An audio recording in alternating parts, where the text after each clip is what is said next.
कारगिल दिवस के अवसर पर भारत के रक्षा मंत्री श्री राजनाथ सिंह जी देश व देश के शहीद जवानों के परिवारों को संबोधित करते हुए कहा कि मैं कारगिल युद्ध में शहीद हुए सभी वीर सैनिकों के परिवारों और शुभचिंतकों को आश्वस्त करना चाहता हूं कि हम उनके बलिदान को, उनकी याद को कभी धुंधला नहीं पड़ने देंगे। 26 जुलाई 1999 को युद्ध जीतने के बाद भी हमारी सेनाओं ने अगर LOC पार नहीं किया तो वह इसलिए कि हम शांतिप्रिय हैं। राष्ट्र का मान सम्मान और इसकी प्रतिष्ठा हमारे लिए किसी भी चीज से ऊपर है और इसके लिए हम किसी भी हद तक जा सकते हैं। युद्ध में सिर्फ सेना ही नहीं लड़ती बल्कि कोई भी युद्ध दो राष्ट्रों के बीच होता है, उनकी जनता के बीच होता है। आप देखिए कि किसी भी युद्ध में प्रत्यक्ष रूप से सेनाएं तो भाग लेती ही हैं, लेकिन अप्रत्यक्ष रूप से आप देखें तो उस युद्ध में किसान से लेकर डॉक्टर, इंजीनियर, वैज्ञानिक व कई सारे पेशों के लोग शामिल होते हैं। आज कारगिल में भारत का ध्वज पूरे वैभव के साथ लहरा रहा है। आज भी माएं अपने बच्चों को जब वीरता की कहानियां सुनाएंगे तो आने वाली न जाने कितनी पीढ़ियां इनके शौर्य से प्रेरणा लेती रहेंगी। कारगिल की वह जीत पूरे भारत की जनता की जीत थी। भारतीय सेनाओं ने 1999 में कारगिल की चोटियों पर जो तिरंगा लहराया था, वह केवल एक झंडा भर नहीं था, बल्कि वह इस देश के करोड़ों लोगों का स्वाभिमान था। रक्षा मंत्री ने कारगिल विजय दिवस पर देश की रक्षा के लिए अपने प्राणों की बाजी लगा देने वाले सभी योद्धाओं को नमन किया। RSS टाइम्स की विशेष रिपोर्ट। वैसे सामान्यतः तो यही होता है कि सेना जनता की प्रतिनिधि के रूप में लड़ाई करती है। युद्ध में सिर्फ सेना ही नहीं लड़ती बल्कि कोई भी युद्ध दो राष्ट्रों के बीच होता है और उनकी जनता के बीच होता है। आप देखिए कि किसी भी युद्ध में प्रत्यक्ष रूप से सेनाएं तो भाग लेती ही हैं, लेकिन अप्रत्यक्ष रूप से आप देखें तो विश्व युद्ध में किसान से लेकर डॉक्टर, इंजीनियर, वैज्ञानिक एवं कई सारे पेशों के लोग भी शामिल होते हैं। आप 1965 के युद्ध को ही देख लीजिए, जब हमारे तत्कालीन प्रधानमंत्री श्री लाल बहादुर शास्त्री जी के एक आह्वान पर पूरे देश ने अपनी सेना के लिए एक वक्त का उपवास करना प्रारंभ कर दिया था।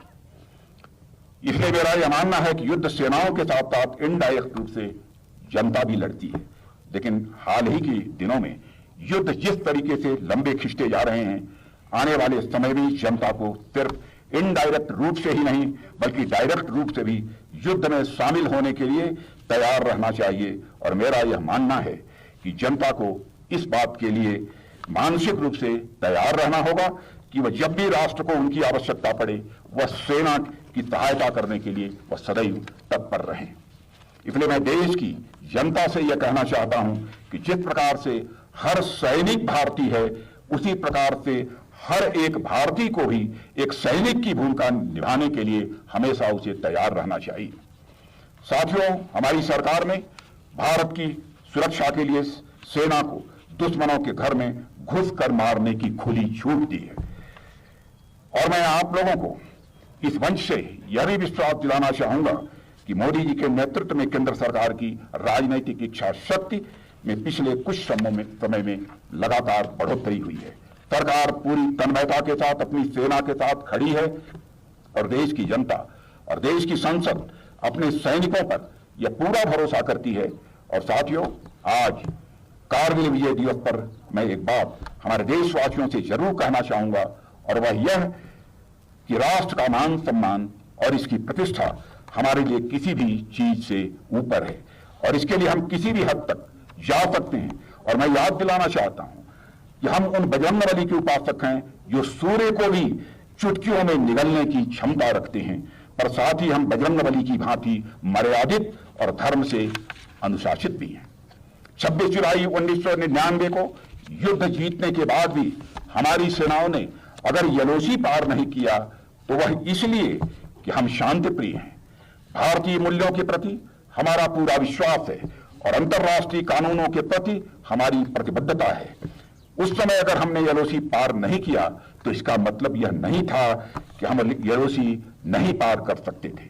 हम LOC पार कर सकते थे और हम LOC पार कर सकते हैं और जरूरत पड़ी तो भविष्य में LOC हम पार करेंगे। और इसे फिर से दोहराना चाहूंगा कि हम LOC पार कर सकते थे, हम LOC पार कर सकते हैं यदि हमें छेड़ा गया। हमारे चैनल के साथ जुड़ने के लिए सब्सक्राइब करें और बेल नोटिफिकेशन दबाना ना भूलें।